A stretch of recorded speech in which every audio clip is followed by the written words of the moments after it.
Bonjour tout le monde, ici Charles Saint-Pierre. Dans le cadre de mon partage thématique, j'aborderai le sujet du marketing culte.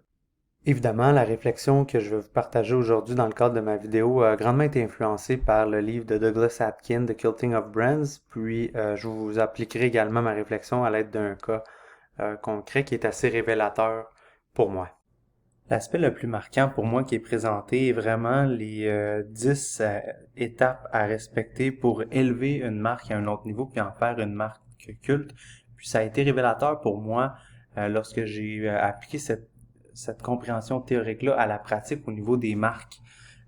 cultes qu'on connaît. Les 10 étapes en tant que telles, il y a la notion de la différence, l'aspect des connexions, donc d'avoir des influenceurs, la notion de l'exclusivité, l'aspect de la solidarité, l'élément d'avoir de l'idéologie,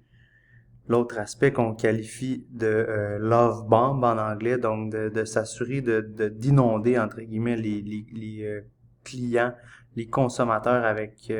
l'amour de la marque pour eux, l'aspect du paradoxe, l'élément de trouver un ennemi, de s'assurer aussi d'avoir des contacts puis de bien les utiliser, puis le lâcher prise. En ce qui me concerne, j'ai vraiment trouvé les deux éléments qui, à mon avis, étaient beaucoup plus révélateurs pour moi, était l'aspect de la différenciation, puis l'aspect de l'ennemi. Quand les gens se rattachent à une cause, puis vraiment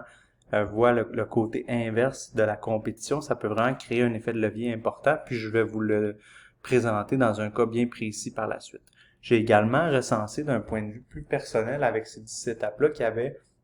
un concept implicite qui émanait de ça, puis qui était, à mon avis, la création d'une certaine communauté.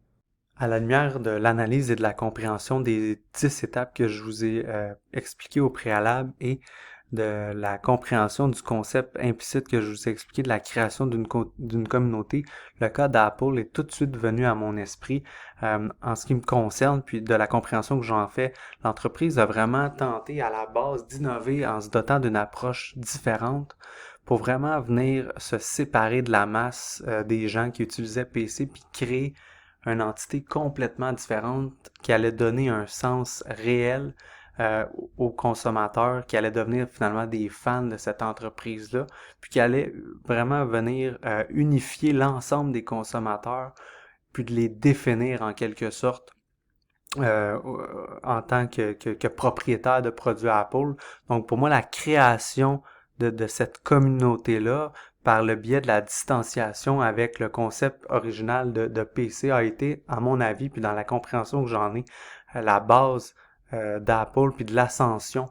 vers la marque culte. Puis ça s'applique également très bien à l'ensemble des 10 étapes que j'ai mentionnées au préalable, à mon avis. Donc la découverte pour moi de ces éléments-là au niveau des 10 étapes pour la création d'une marque culte a vraiment été une révélation puisque l'ensemble des marques cultes que je vois au quotidien ont pour moi maintenant une signification puis une compréhension qui est totalement différente, surtout si on considère que l'ensemble de ces stratégies-là ont été retrouvées dans des concepts de culte ou encore de religion, puis qu'il y a un paradoxe à faire avec les grandes marques qu'on voit au quotidien. Donc, ça a été pour moi très intéressant de pousser la réflexion à ce niveau-là. Donc, merci beaucoup tout le monde.